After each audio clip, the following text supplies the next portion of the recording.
เลิกมาแบบนี้ระยะนี้ฝนสั่งฟ้าเดินละหมูเด้อฟุ้งป่าแล้วเขาอยู่หน้ากะจีเขียวกองใบยามลมตอนละน้ำเต็มหน้าป่ามันบอนบ่อนซ้อนคือมันมวนเราฟังเสียงฟ้าห้องหวนคือศิลาจากแล้วว่าปีลาจะพบกันละทงอีสานย้ำนี้นั้นเป็นแล้วบัวละชวนลูกไปละยืนกันแค่แดมไก่ไก่ลอกในนาทาราลอนละเบิ่งบึ้งแม่บัวใหญ่สาลงตอนไปดับป่าบนอาลุมก็แต่พอเที่ยวจุ่มเสียงประเทศพ่อดีก่อนบาซิโอน้อยก็แห้งร้อนและคิดพอดีคิดพอน้องแม่อายผู้ไปทิ้งดินอีสานเราไปทำงานอยู่เมืองไกลอยู่จังไรละทางเราเข้าที่วิสมาบุญมีหลายสุขหลายไฟเราพันลำบากอยู่เมืองใหญ่กับวิสานนอบานเขาพัน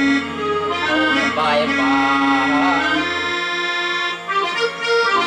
เราอยู่บ้านใดในแผ่นลาสิสุขรอละเพื่อนเขาระยำใจเขาให้ขึ้นหน้าจำคนป่าจะสุดล้นเราชีวิตคนไทยบ้านคนอีสานเบากันง่าย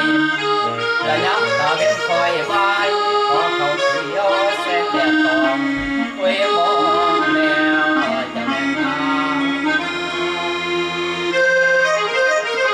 เราพุ่งป่าเต้นเต้นน้ำกันแค่กิ้วสีมือตีเราป่าคอสีมือตกพอใจสาวเป็นดักไฟแล้วแถวหน้าถึงตาไตแม่ไปใส่น้ำดีแล้วป่าดูพ่อกระลุกแล้วเสียงพรุแม่ป่าคนถามแม่เมาข้าวแล้วถามข้าวถึงลูกเต่าที่มาบอกพรรษาแล้วฝากกันไม้ขอคุยแต่บ่นอนลูกสายตนเราบ่ทันโดนเสียงของแรงอย่าผู้เจ้าหลับมาของปวดหัว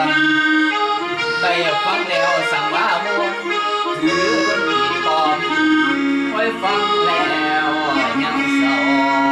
นเรานี่เราทำคาก่อนบอกเป็นดินอีสานเราเป็นดีบ้านของคนตุ่มแต่นั่งตัวตาสีดำไหลน้ำฝนน้ำตาพอน้ำไม่ลงโซ่อยู่คนนี้แล้วกลับมาออกใจสุดสีตัวโกมาดึงลำพา